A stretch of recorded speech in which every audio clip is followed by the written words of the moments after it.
अमरावतीच्या सांस्कृतिक भवनात युवा स्वाभिमान पार्टी आणि भारतीय जनता पार्टीच्या वतीने आयोजित करण्यात आलेल्या भव्य गुणगौरव सोहळ्यात 10वी आणि 12वी परीक्षेत गुणवत्ता प्राप्त केलेल्या तब्बल 8,300 विद्यार्थ्यांचा जाहीर सत्कार करण्यात आला।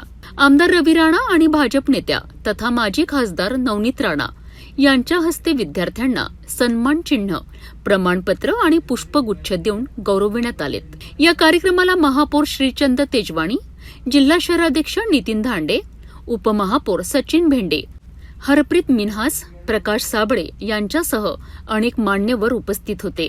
या सोहळ्याचे विशेष आकर्षण म्हणजे विद्यार्थ्यांसोबत त्यांच्या मातांचाही सन्मान करण्यात आला।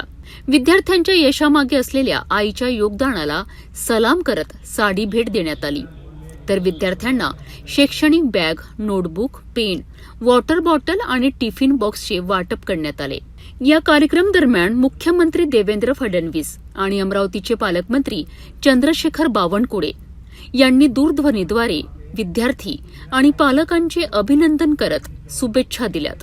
यावेळी नवनीत राणा यांनी मुख्यमंत्री देवेंद्र फडणवीस यांच्या सहकार्याने अमरावतीत अत्याधुनिक आयटी पार्क उभारण्याचा संकल्प व्यक्त केलाय।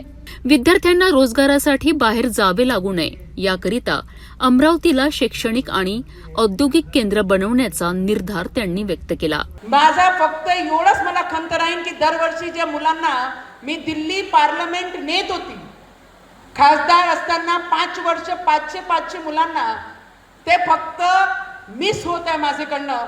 थोडा दुःख मला राहील की जे मुलं 10वी पासून 12वी पासून त्या लॉ मध्ये जिथे लॉ बनते पूर्ण देशाच्या भारताचं त्या पार्लमेंट मध्ये नेत होती, बिर्ला साहेबांची भेट करून देत होती, एज्युकेशन मिनिस्टरची भेट करून देत होती, आमचे डिफेन्स मिनिस्टरची भेट करून देत होती, आमचे फायनान्स मिनिस्टरची भेट करून देत होती। पार्लमेंट मध्ये संविधान सगळ्यात ओरिजिनल आणि जुना संविधानचे दर्शन करून घेत होती। आज ते मी करू शकत नाही, त्याला दुःख आणि त्याची खंत मला नेहमी राहणार आहे। पण one thing I can definitely promise you की माझी अमरावतीला मी मागे सोडणार नाही आणि येणाऱ्या भविष्यामध्ये Amravati Nagpur, Nagpur Amravati on road metro लवकरच सुरू होईल, ज्या कारणाने आमची अमरावतीची अजून ओळख हा मोठ्या प्रमाणात वाढली पाहिजे। एअरपोर्ट झाला, दुरंतो ट्रेनचा स्टॉपेज आणलं, पुणे ट्रेन सुरू करून घेतली, येणाऱ्या भविष्यामध्ये पुणे फ्लाइट सुद्धा आपण लवकरच सुरू केलो। आयटी पार्क आमचे देवेंद्र फडणवीसजींनी अनाउन्सच केला आहे, ते लवकरात लवकर आपली अमरावतीमध्ये येणार आहे आणि येणाऱ्या भविष्यामध्ये आमच्या मुलांना दुसऱ्या शहरांमध्ये जायची गरज नाही पडली पाहिजे।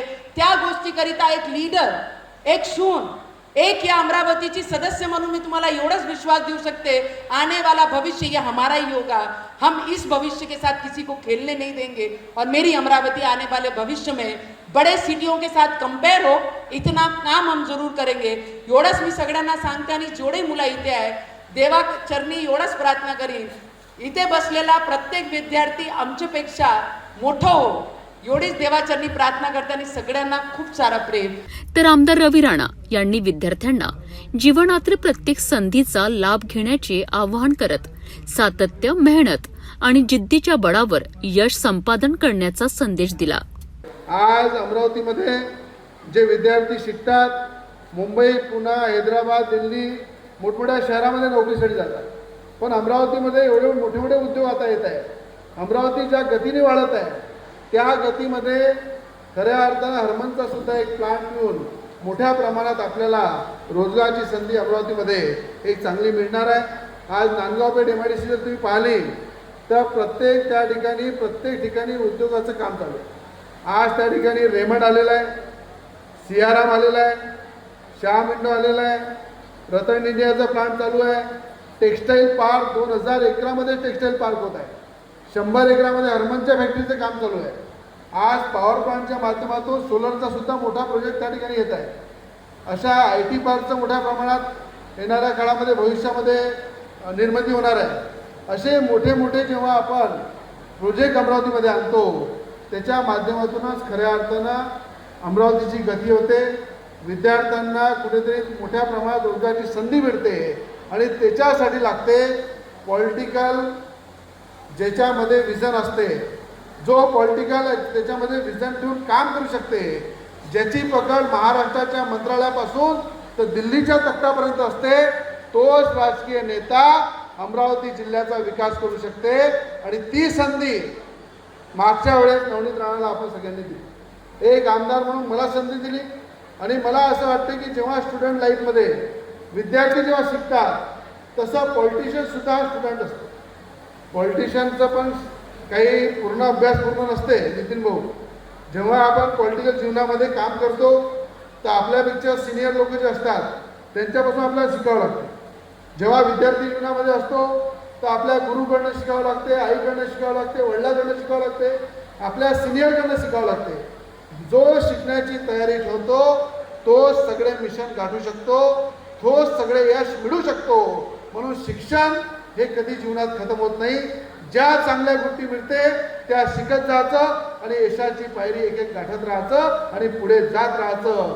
हा विचार करून जर विद्यार्थ्यांनी पुढे जर आले तर मी आपल्याला सांगतो, आपल्या जीवनामध्ये कोणी आपल्याला थांबू शकत नाही. आपल्या जीवनामध्ये कोणी आपला मॉरल कमी करू शकत नाही. कारण की जेव्हा चांगले विचार घेऊन चांगल्या विचारांनी जेव्हा पुढे जातो तो विचार आपल्याला हिंमत देते, ताकद देते आणि तोच विचार आपल्याला यश देते. पण त्या यशाला गाठण्यासाठी चांगले विचार आणि चांगले निर्णय हे जीवनामध्ये घेतले पाहिजे असं मी आपल्या सगळ्यांच्या माध्यमातून विद्यार्थ्यांना आपल्या माध्यमातून सांगत आहे.